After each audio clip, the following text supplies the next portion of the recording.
Good morning everyone. Today I thought I'd talk about the quilting of my 3 different versions of my mixed lollies and also give you a closer look at them all. I'll flip this back. So the first version, which is the cover girl, I did by quilting in the ditch first, then I went through the middle to kind of fill in that gap a little bit, and also through the ditch of both of the 9 patches, so that kind of gets echoed, but then I felt like it needed that extra securing line through the middle there.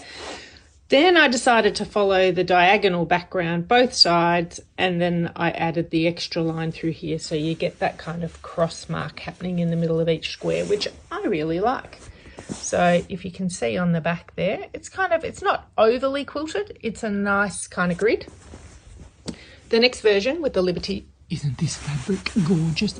Not the Liberty, sorry, the 1930s prints. I decided to go horizontal lines. So everyone says, look how straight they are. Look at that wobble there. It's the overall effect, let's be honest, that you get when you quilt. If you look closely, all the lines wobble a little bit, but when you look back and see it all in the big scheme of things, it's okay. So this was pretty simple. All I did was go through the ditch first.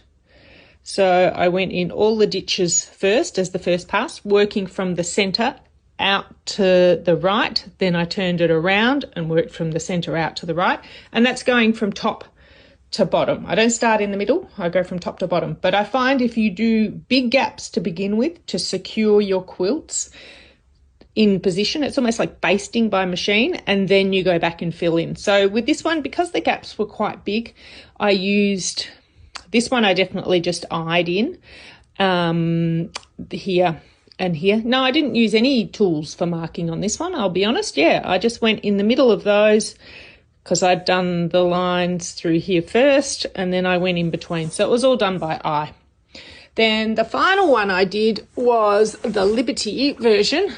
And now I'm going to have to come up with 2 more ideas for the other 2 because I feel like doing them all different. This was cross hatching. Now, again, I'll put it this way so you can see. I started from the middle and worked my way out to the left, turned it around, did the same thing, top to bottom. And this one I did in the ditch and then through the middle of here. So it was basically working through the middle of each of these blocks on the diagonal. Then I went back the other way. Now the gap was pretty big between here and here. It ends up being about 7 inches.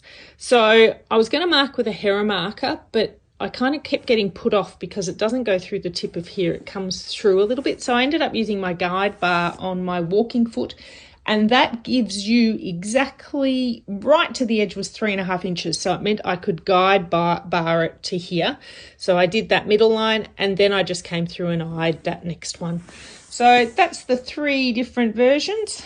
I actually did a beautiful Liberty print for the binding on this one. And then the other 2 are stripes. So there you go. I also put a hanging sleeve on all my quilts, you can see here. Because they get hung up in shops, and also for photography it's just easier. So there you go. I hope that helps you on your machine quilting journey.